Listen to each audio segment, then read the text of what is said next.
Hello बच्चों, चलिए प्रश्न पढ़ते हैं। यदि S1 S2 S3 dash dash Sn उन अनंत गुणोत्तर श्रेणियों के योगफल हैं जिनके प्रथम पद क्रमशः 1, 2, 3, n तथा सारा अनुपात क्रमशः 1/2, 1/3, 1/4 1/n+1 है, तो सिद्ध कीजिए कि S1 plus S2 plus S3 dash dash S अनंत n बराबर 1/2n गुणा n+3। मुख्य अवधारणा, तो हमारा जो प्रश्न है वो गुणोत्तर श्रेणी से है। तो गुणोत्तर श्रेणी में देखो हमारे दो क्रमागत पदों का जो अनुपात है वो हमारा बराबर रहता है। तो यहाँ से देखो हम गुणोत्तर श्रेणी के लिए बात करेंगे, तो गुणोत्तर श्रेणी के जो अनंत पदों का योगफल S अनंत बराबर ए बटा में 1 - जहाँ ए है वो प्रथम पद होता है, आर है वो हमारा सारो अनुपात होता है, आर का मान है वो हमारा 1 से छोटा होता है। तो देखो यहाँ हमारे कुछ श्रेणियां दी गई है, सभी श्रेणियां वो हमारी अनंत पदों तक है। तो देखो हमारी जो पहली श्रेणी दी गई है तो उसके अंदर है हमारे जो योगफल अनंत पदों का वो S1 है, जिसका एक का मान, क्योंकि यहाँ लिखा हुआ है ए प्रथम पद है तो प्रथम पद में दिया गया है प्रश्न के अंदर एक। तो देखो 1 बटा में हमारे पास आ जाएगा 1 - का मान, देखो सारा अनुपात है प्रथम पद के प्रथम श्रेणी के लिए जो कि है 1/2। तो यहाँ से देखो S1 बराबर हमारा आ जाएगा 1 बटा में हमारा 2 लैस है आ जाएगा, तो यहाँ से आ जाएगा 2 - 1। तो यहाँ से S1 हमें प्राप्त होगा 1 बटा में 1/2। तो S1 बराबर देखो बटा में 1/2 है, गुणा में आएगा तो 2/1 हो जाएगा, तो 1 × 2 बराबर आ गया 2। तो S1 का मान है वो हमारे पास 2 आएगा।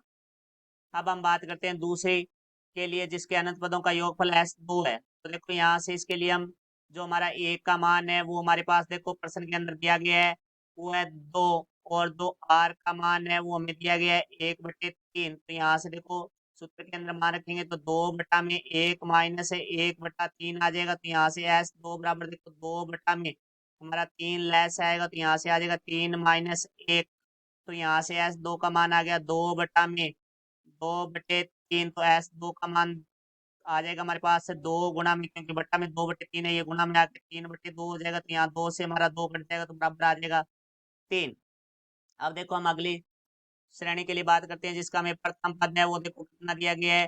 प्रथम पद है वो हमारे पास है 3 है, और जो आर का मान है वो हमारे पास है अगली श्रेणी के लिए है 1/4। तो यहाँ लिख दिया हमने 1/4। तो यहाँ से देखो हमारे पास जो S3 है बराबर A/1 - R होता है, तो 3/1 - 1/4 हो जाएगा। तो यहाँ से S3 बराबर आ जाएगा 3/4 लैस आ जाएगा, तो 4 - 1। तो यहाँ से S3 का जो मान है वो आ जाएगा 3/4। तो बटा में 3/4 है, गुणा में आएगा तो 4/3 हो जाएगा। तो S3 बराबर हमारा आ जाएगा 3 × 4/3। तो यहाँ 3 से 3 गुना कट जाएगा, तो हमारा S3 का मान है वो आ जाएगा 4। तरह ये श्रेणी चलती जाएगी। और हमारे आगे जो है nवें पद के लिए बात करें तो देखो एक का इस श्रेणी में एक का मान है n और है, r का मान है वो हमारे पास 1/n+1 और है।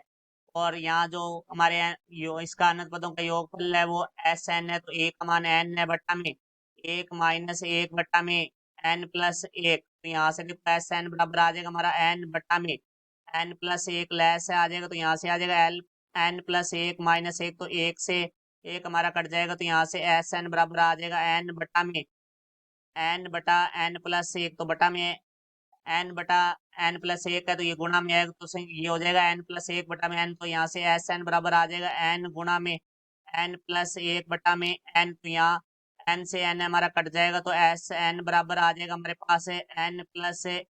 तो अब हमें जो सिद्ध करना है उसका हम बाएं पक्ष की बात करते हैं। तो देखो बाएं पक्ष में हमारे पास क्या है, तो हम यहाँ लिखेंगे बाया पक्ष। तो बाया पक्ष है हमारे पास है S1 + S2 + S3। इस तरह से हमारे पास है प्लस Sn। तो S1 का मान है हमारे पास 2, S2 का मान है 3, प्लस S3 का मान है 4। इस तरह से प्लस Sn है उसका मान है हमारे पास है n+1। तो यहाँ से देखते हैं तो भाई ये हमारी एक समांतर श्रेणी है, क्योंकि क्रमागत दो पदों का जो अंतर है वो बराबर है, क्योंकि 3 में से 2 घटाएंगे तो 1 आएगा, 4 में से 3 घटाएंगे तो भी 1 आएगा। तो यहाँ से देखो प्रथम पद है वो हमारा ए हो जाएगा। देखो A2 - A1 है वो हमारा 3 - 2 बराबर 1 और है, A3 - A2 बराबर 4 - 3 ये भी हमारा 1 और है। तो ये एक हमारी समांतर श्रेणी है। तो समांतर श्रेणी के n पदों का जो योगफल है वो Sn बराबर होता है हमारे पास है n/2 गुणा 2a+n-1 गुणा में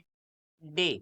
तो यहाँ से देखो जो हमारा d का मान है वो होता है हमारा a2-a1, तो d बराबर हमारा आ जाएगा 1, a2-1 का मान है 1। तो यहाँ से देखो इसके अंदर पद यहाँ 2 से शुरू हो रहा है, n+1 तक जा रहा है, तो इसका अर्थ है इसके अंदर क्योंकि 1 से शुरू होता है तो ये n तक जाता है, तो यहाँ इसमें पदों की संख्या है वो n है। यहाँ से देख सकते हैं ये S1, S2, S3 इस तरह से Sn तक यहाँ n पद है। तो यहाँ से देखो भाई हमारा जो इसका योगफल है वो आ जाएगा n/2 गुणा 2 गुणा a का मान है 2 प्लस n की जगह हमारा n ही रहेगा n-1 गुणा d का मान है 1। तो यहाँ से देखो भाई हमारे पास आ जाएगा n/2, 2 को 2 से गुणा करेंगे 4 प्लस n-1। तो यहाँ से देखो हमें प्राप्त हो गया n/2, n+4 में से 1 घटाएंगे तो हमारे पास आ जाएगा 3, तो n+3। तो ये हमारा दायां पक्ष है। तो यहाँ से देखो भाई हमारा जो बायां पक्ष है वो दाएं पक्ष के बराबर आ चुका है, और ये हमें सिद्ध करना था। ये हमारे प्रश्न का उत्तर हुआ। आशा करता हूँ समझाया होगा। धन्यवाद।